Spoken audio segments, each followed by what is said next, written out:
కూటమి అధికారంలోకి వచ్చిన తర్వాత పోలీసులు వ్యవహరిస్తున్నటువంటి తీరుకు సంబంధించి జగన్మోహన్ రెడ్డి గారు అనేక సందర్భాల్లో అనేక ప్రెస్ మీట్లలో మీ వ్యవహార శైలి మీరు మార్చుకోవాలి, మార్చుకోకపోతే మేము అధికారంలోకి వచ్చిన తర్వాత ఖచ్చితంగా మిమ్మల్ని మీ బట్టలు ఊడదీస్తామని చెప్పి కామెంట్ చేయడం జరిగింది. ప్రతి పోలీసు వ్యక్తికి కూడా చెప్తా ఉన్నా, అన్యాయం చేసిన వీళ్ళందరినీ అధికారులందరినీ బట్టలు ఊడదీసి నిలబెడతామని చెప్పి కూడా ఈ సందర్భంగా తెలియజేస్తా ఉన్నాను. రిటైర్ అయిపోయినా కూడా సప్త సముద్రాల అవతల ఉన్నా కూడా మొత్తం అందరినీ కూడా పిలిపిస్తామని చెప్పి కూడా ఈ సందర్భంగా చెప్తా ఉన్నా.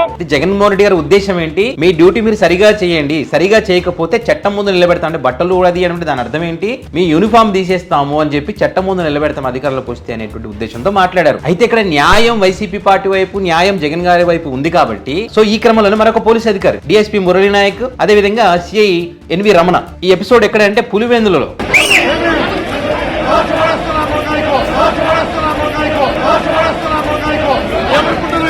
డిఎస్పీ మురళీ నాయక్ గారు వైసీపీ పార్టీ నాయకులను ఉద్దేశించి కాల్చి పడేస్తా నా కొడక అని చెప్పి ఏదైతే మాట్లాడారో ఆ మాటలు పెద్ద ఎత్తున వైరల్ అయినాయి. ఈ అంశం జగన్ గారి దృష్టికి తీసుకెళ్ళినప్పుడు జగన్ గారు అన్నారు, కాల్చి పారేస్తా నా కొడక డిఎస్పీ. సరే కానీ అని చెప్పి, ఎందుకంటే వాళ్ళు అధికారంలో ఉన్నారు, ఇష్టం వచ్చినట్టు మాట్లాడతారు కానీ అని చెప్పి, అదేవిధంగా ఎస్పీ కోయ ప్రవీణ్ గారు అక్కడికి వెళ్ళి హడావిడి చేసినటువంటి అంశాలను ఉద్దేశించి కూడా జగన్ గారు మాట్లాడడం జరిగింది. సో ఈ అంశాన్ని జాతీయ మానవ హక్కుల కమిషన్ దృష్టికి తీసుకుపోవడం జరిగింది. ఇప్పుడు ఏదైతే ఈ ఎపిసోడ్ జరిగిందో దీంట్లో ఆ బాధితులు ఎవరి వాళ్ళైతే బాధపడ్డారో ఖచ్చితంగా వారి మీద చర్యలు తీసుకోవాలని, అది కూడా 4 వారాల్లో చర్యలు తీసుకోవాలని చెప్పి ఆదేశాలు ఇవ్వడం జరిగింది డిఎస్పీ మురళీ నాయక్ కానీ అదేవిధంగా సిఐ ఎన్వి రమణ గారికి సంబంధించి.